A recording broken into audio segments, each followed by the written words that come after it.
Hello again, everybody. This is Mr. Everything, and I'm coming at you with another Wargaming in Miniature video.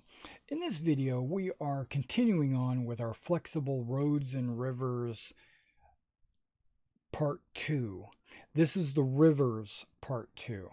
Okay, so if you've already watched Part 1, you saw how I was able to take a sheet magnet. I was able to use my X-Acto knife to cut out roads for my 15 millimeter project. Well, this can be used in any scale, any thickness, depending on how you want to do it. Now my rivers, I have decided to cut them at a 40 millimeter because I wanted my rivers to be thinner than my roads.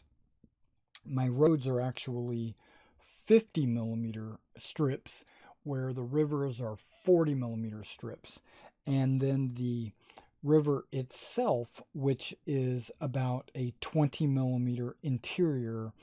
And then also my roads, almost all my roads I cut straight. There's nothing wrong with cutting them at an angle or like this one with waves or however you want to do it. But my roads are, majority of them are straight line. And the rivers, I just took the X-Acto knife and decided to make a gentle curve when I was cutting. I tried to match up both sides so you get a curve that, is a balance on both sides, but that's not always the case. Like you can see there's a little bump here that there's not that big of an indent on the other side. Okay. I also applied the Alex the exact same way as the roads, uh, but there's one additional step that I did in the Alex step, and that is I took my finger and I drug it across the river tile. I drug it down the middle of my river deliberately to create these ridges that you might or might not be able to see on both sides. It's very shallow. It doesn't need much, but you can see there's a ridge along both sides of my river. On some of these, it's so subtle that you almost can't see it, but that's fine. Okay, and then I would spray it with my brown enamel paint just like I would normally do with a road. But instead of using the rusted pipe that I was using as a light tan for my road, I've decided to use Galaxy Blue for my river. So let me go ahead and show you what that looks like. And I also use the same fairly large brush. This is a 10. That's right, 10. But you can use any brush that you feel is the appropriate size. And I don't have a magnet underneath, so I'm going to just have to hold it with my fingers. And then I apply the Galaxy Blue along the river bed, and I go up to, or not over, but up to that ridge that I created with the Alex. It kind of gives me like a paint by the numbers kind of deal.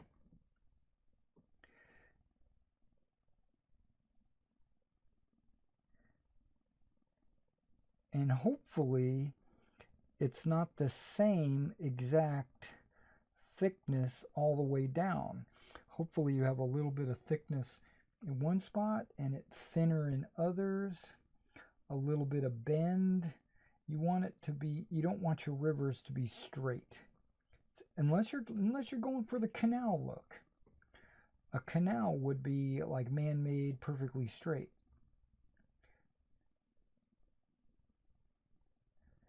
I still put it on the wax because of overpainting, right? So I don't, and I deliberately want it to overpaint because I want to make sure I get it to the edge.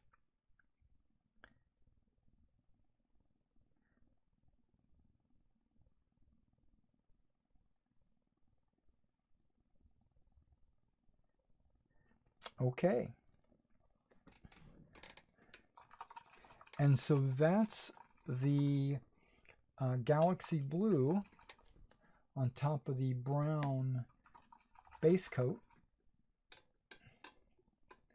for my flexible rivers.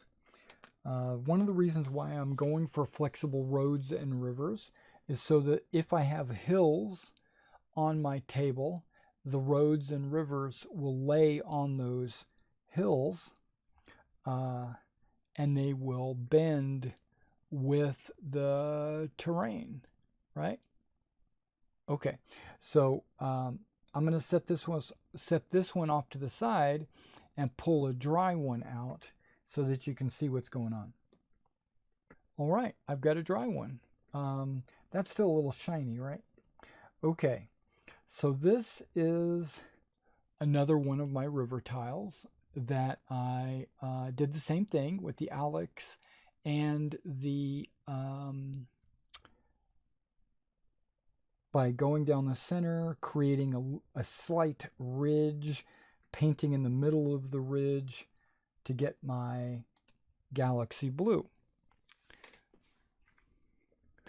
I'm working with 3 different water systems here. I got the AK water gel, okay, transparent acrylic, and I also have the Vallejo water texture, and I'm also working with Liquitex heavy gel. Okay, so my favorite out of all of these is the water gel, the transparent water gel. This will dry in less than 24 hours. It dries very fast. This one takes over a day to dry, which is okay. That's fine. This one is extremely thick. It comes out as a paste. This comes out about the same texture as my Elmer's glue. So this is very, it goes on fairly liquidy, if that makes sense. But this goes on as a paste. Now there's 2 advantages. This one dries fast and it dries smooth. This one dries slow, but you can texture it if you want waves or if you want ripples or whatever. So this is good if you want like a rapids or something with like a lot of motion in your water. This is where you would go. But that's not what I want. I want it to be fairly smooth and clean. So we're going to go with the AK water gel. Okay, looks white, looks a lot like Elmer's glue. Okay, I'm going to use a Tester's acrylic. I'm going to use a Tester's synthetic brush to apply the water texture to this. So I just dunk it in just like you normally would do with paint or whatever, and I just brush it on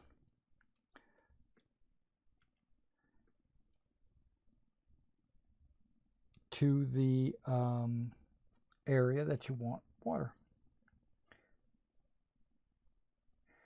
Now that would be considered way too thin, right? I'm going to make it thick enough that it's almost white down the whole thing. I'm just giving it an initial like base undercoat right now. but I'm probably going to give it 2 or 3 different layers as we go.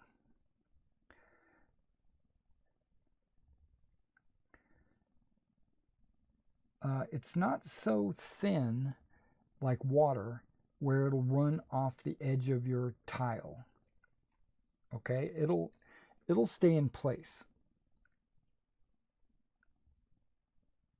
And now I'm only putting it on the blue, trying not to put too much on the brown. You know, if I get it on the brown, it's no big deal.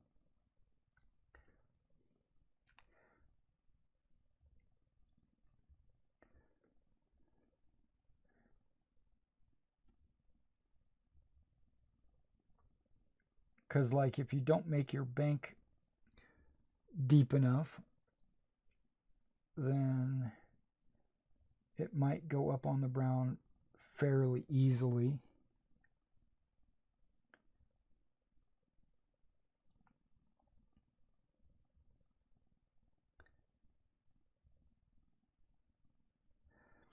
Okay, I mentioned this when I was making my hard rivers on MDF, but I'm going to mention it again because you might not have watched that video. You might notice that I did not flock. There's no flock on my river until after the water dries, because I don't want okay, see, I could have flocked first and then let that dry and then come in with the water, but what will happen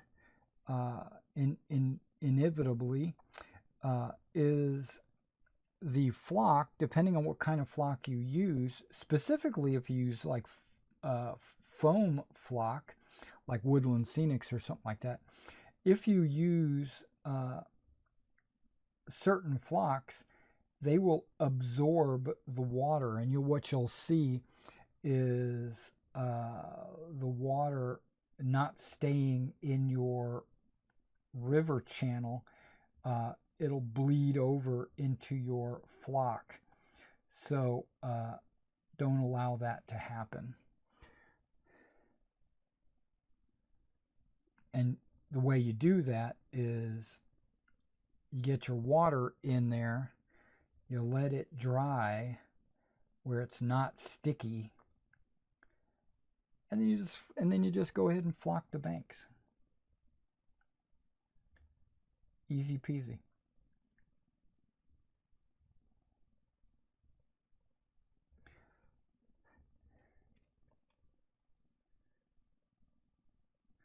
Now you can put some like ripples in this.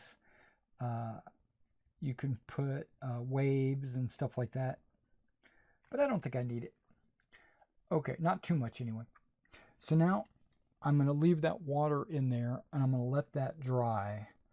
And then what I'm going to do is I'm going to come back with a dry river and we'll go ahead and flock it. Okay, I couldn't resist. I went ahead and grabbed the Vallejo test. I did a test with Vallejo, and this is what I got. You can still see there's a little bit of milk in there. It's still a little milky. The surface is dry, but I guess the subsurface hasn't fully dried yet. But look how shiny and nice looking that is. But you can definitely see texture in this water. You can really see it. All right. What I'm using today to flock is 2.5 millimeter static grass from Knock. It's called Spring Meadow.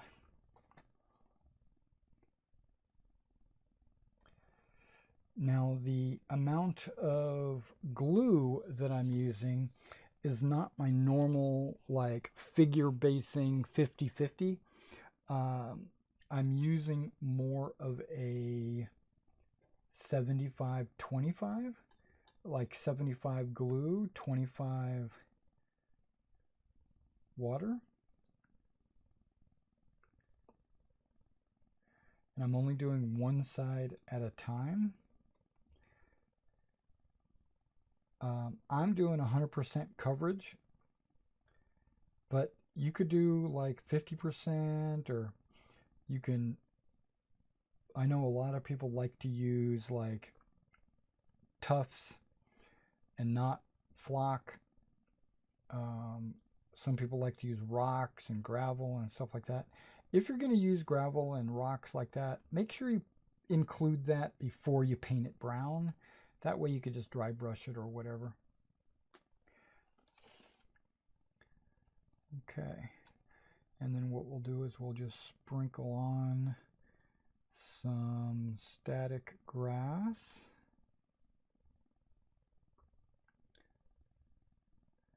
Gonna make sure all my Elmer's paint, or glue I mean, is completely covered. There we go. And I'm gonna shake off almost none. I'm just gonna let whatever the excess is fall off. I'm gonna clean the non-glue side of my riverbank so that I can apply glue. There we go.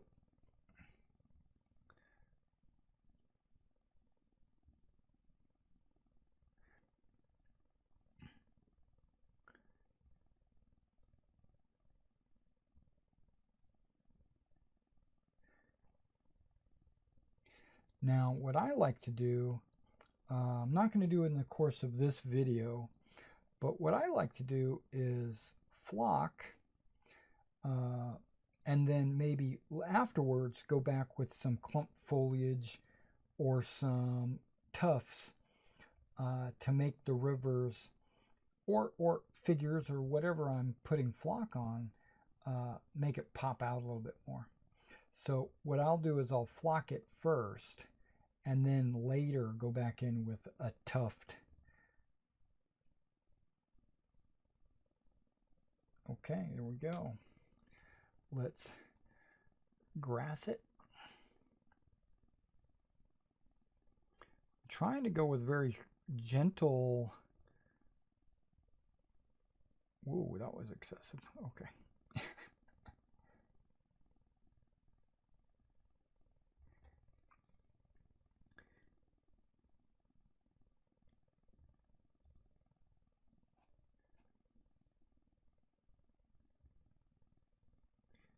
Okay. And then what I'll do is I'll let that sit for a minute or two before I knock off any of the excess flock. All right. Once I do that, I'll be able to show you two different.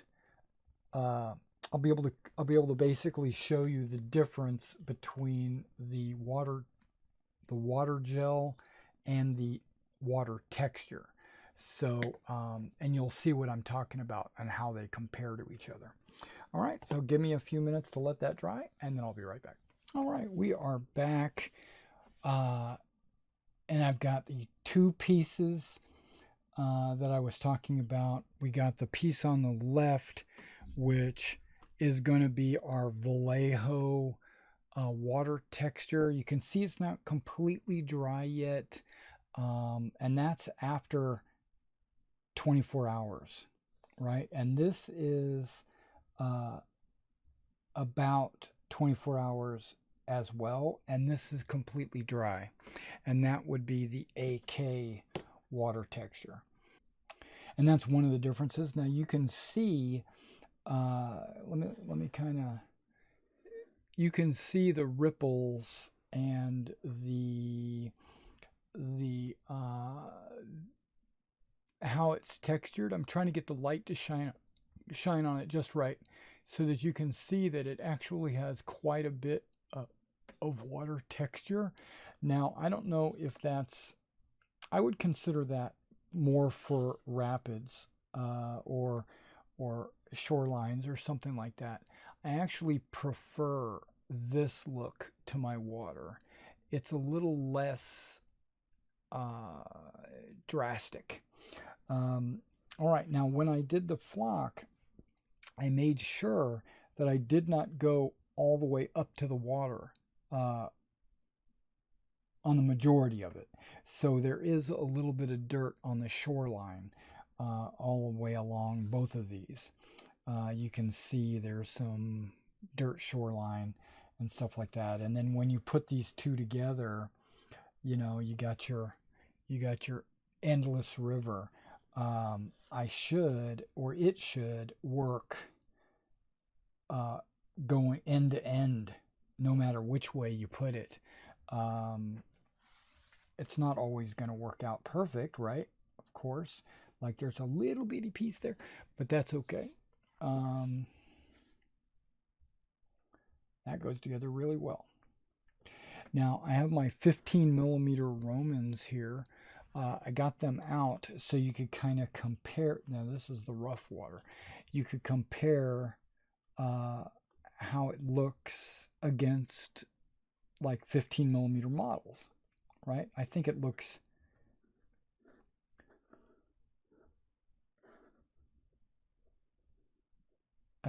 really good. I think the rivers came out great. Now, I also have some 28 millimeter Napoleonic models,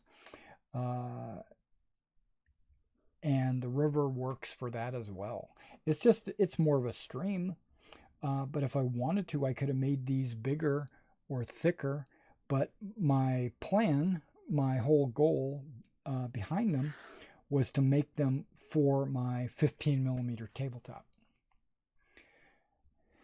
And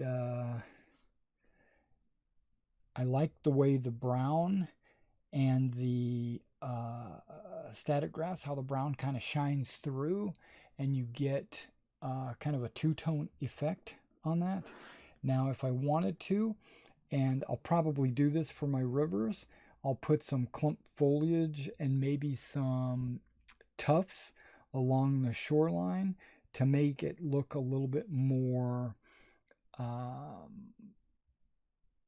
like it has more foliage along the outer edge of the river to kind of get to build up the bank, just to make it seem a little bit more like rough terrain instead of just a very casual brook. This probably would work for Quatre Bras, but maybe on, I don't know. That's kind of what I'm building it for anyways, Quatre Bras and Waterloo. But I don't know. What do you guys think? Did you like it? Do you like these rivers? And another reason I made them so that they are flexible, so that if I rivers not so much, but with roads definitely. But if you want to put this going down a hill, you could still do it.